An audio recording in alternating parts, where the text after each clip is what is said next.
Now we're going to continue with logical operators, and what we're going to do is move into a bit of a different kind of operator. And now we're going to get into compound conditionals. So we've been doing just one comparison in these cases here. We're going to move forward and do it a little bit more complex. So I'm going to create a demarcation, so logical operators, and this is going to be things like R and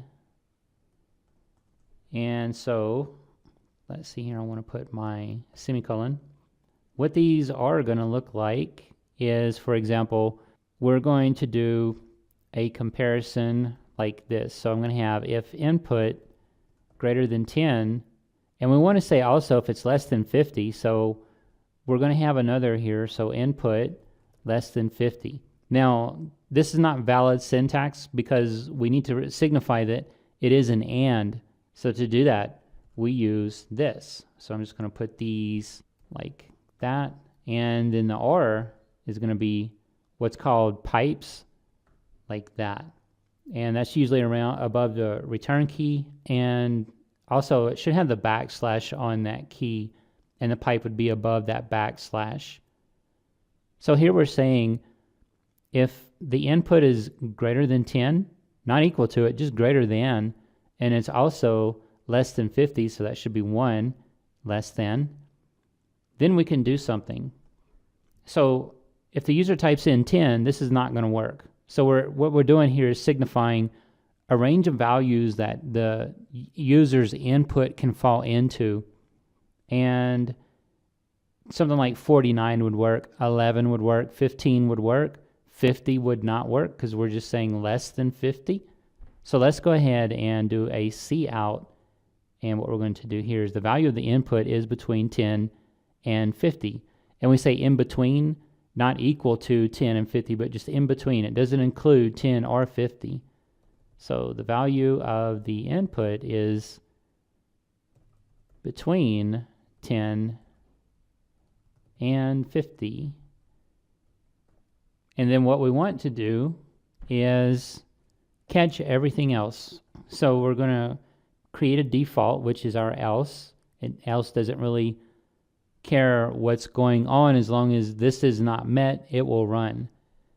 So for this else, we're going to do a cout and say something like the value of, let's just do input, is not between 10 and 50. Just remove the on that one. All right, so we can go ahead and run this now. So we're making use of the captured value from further up inside of our file. So let's do 15, and let's see what we get here. We need a line break. So the value of the input is between 10 and 50. So that was good. This first conditional ran. And we're just going to add a line break there. Save. Okay, so that concludes conditionals. What we're going to do now is look at arrays. And just put another return there. Line return. All right, so for arrays, I'm going to create one. It's going to have space for 5 elements. And I'm going to initialize it as well. So I'll do an open and close curly brace. And then in here, I'll have my various elements separated by commas. And let's see here. All right, so that updated. That looks good. Now what I'm going to do is output some of these values. And we're going to have a little bit of instructions. So just kind of setting up what's going to go on here. So it is very easy to access any index in an array. Now an index is the number you'll supply to access an element inside of the array. This array has 5 elements. It's a 0-based index, so it's going to go from 0 to 4, not 1 to 5. And just don't get the indexes confused with the actual element values. So here's how it will work. We're going to capture some input from the user. We'll say please input, an index between 1 and 4. And we'll capture that. This again, input, which we've already defined. So we're going to use our conditional. We're going to say if input is greater than or equal to 1. And we do it like this. So start with whatever it is, the greater than, the less than first, then followed by the equality. We also want to say equal or less than 4, so it can be inclusive of 1 and 4.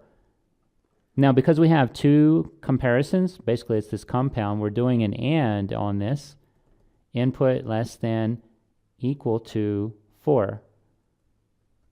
And create a body with our braces. So we're going to do a cout now. Say the value of the array element, or actually in this case, this is going to be the index, the value of the index. We're going to do that first. So we'll just have input is, so the value of the index we're going to do first, the value of the index is, and the array element value is, and here we're going to do data. We're going to drop in this index using our brackets again, and I think that is good.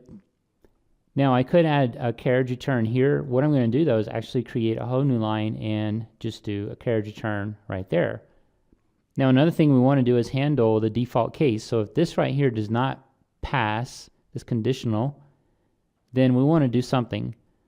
And that's where this default else will come in. All we're going to say on this is you are providing an invalid value, like that. All right, so let's go ahead and run this. Here we are. All right, so we need to do this first one, so we're going to do 20 on that one. Let's see, please provide an index. So it looks like we went flying right past our CN. What is the issue here? Warning, expression resulted unused. And you'll notice the mistake I made here. I've actually got our arrows pointing the wrong way. So we're using it like it's a cout. But because this was a CN, C++ knew something was up with that. And I'm just going to go ahead and let that run. We don't have to worry about a return value. So now we're going to run this again. We should see our input the second round. Here we go. So please provide an index between 1 and 4. Let's do a 3. And we should have put a semicolon there and a space. All right, so the value of the index is 3 and the array element is 4. Now because these are 0 index based, when I put in a 3, it's actually going to get the element at position 4. So add 1 to your index. That's the position, the actual position. Because if I drop in a 0, and I'm going to put a little bit of spacing on this one. So let's run this one more time. We have a 20. And if I do a 0, actually the 0 is not valid. We should get our else in this case. You're providing an invalid value. So let's run it one more time. And 20, do a 1. And let's see here, we get a value of 2. So that one right there. Let's go ahead and relax this a little bit so we can take our 0. And we're going to do something like 15, pass in a 0. And we get the value of 1. So if I march along here using the index values, we have index 0, that's position 1. Again, just add 1 to whatever the index is. Index 1, we get number 2. And so on up to this one, which is index 4, we'll get a value of 5. So let's go ahead and try our index 4. There's 4. And you can see here we get a value of 5. So that is a look at arrays, and we created here an array with 5 elements, so they're fixed. You need to specify what size that array is going to be.